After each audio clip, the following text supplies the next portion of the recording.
Dover Beach by Matthew Arnold. The sea is calm tonight, the tide is full, the moon lies fair upon the straits. On the French coast the light gleams and is gone.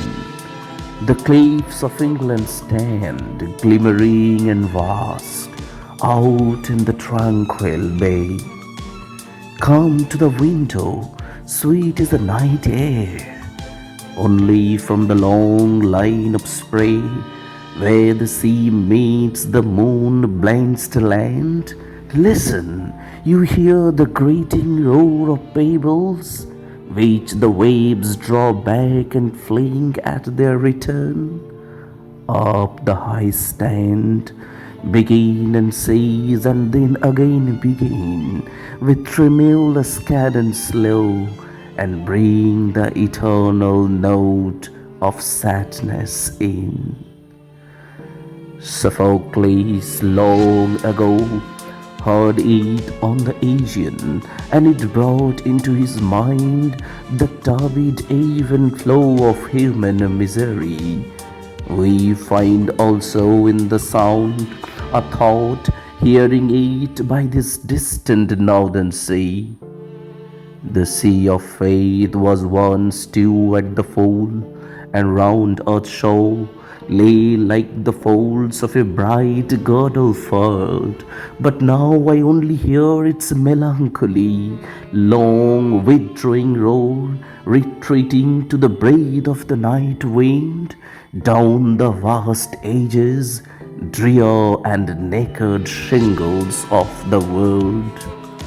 Oh, love, let us be true to one another, for the world which seems to lie before us like a land of dreams, so various, so beautiful, so new, hath really neither joy, nor love, nor light, nor certitude, nor peace, nor help for pain.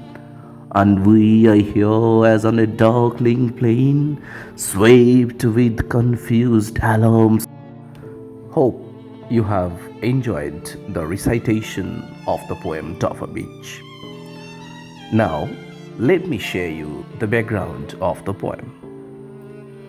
Matthew Arnold wrote the poem Dover Beach around 1851. It was a time of great change and uncertainty in Victorian England. The poem reflects Arnold's deep concerns about the decline of religious faith, the rise of science and industrialization, and the emotional impact these changes had on individuals. Matthew Arnold likely wrote the poem while on his honeymoon in Dover, a coastal town in southern England overlooking the English Channel. The view of the sea and the cliffs definitely inspired him to reflect not just on nature but also on deeper philosophical and emotional issues. The middle of the 19th century was a time when Charles Darwin's theory of evolution and new scientific discoveries were challenging traditional Christian beliefs. As a thinker and poet, Matthew Arnold felt disturbed. He felt upset and unsettled by the loss of spiritual certainty in society. He feared that the modern world was losing its moral compass, its spiritual makeup. The Victorian period was marked by a crisis of faith. The traditional religious worldview that had guided people for centuries was being questioned. Many people, including Matthew Arnold, experienced a deep sense of spiritual doubt and loneliness.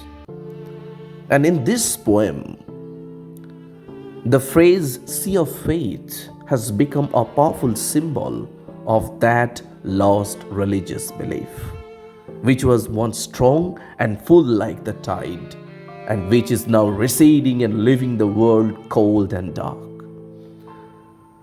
As a poet, Matthew Arnold was deeply influenced by the romantics like Wordsworth and Coleridge, who wrote about nature and motion, but he took a more philosophical and melancholic approach.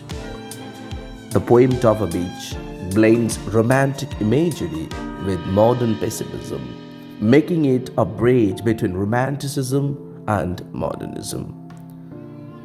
Another important fact about this poem is it is also written in free verse, without a strict rhyme scheme, which was unusual for its time, reflecting the poem's theme of disorder and loss of structure. Matthew Arnold believed that in a world where religion and tradition were fading, human love, honesty, and emotional connection could still offer meaning. And this is the belief which is expressed in the poem's final plea. O love, let us be true to one another.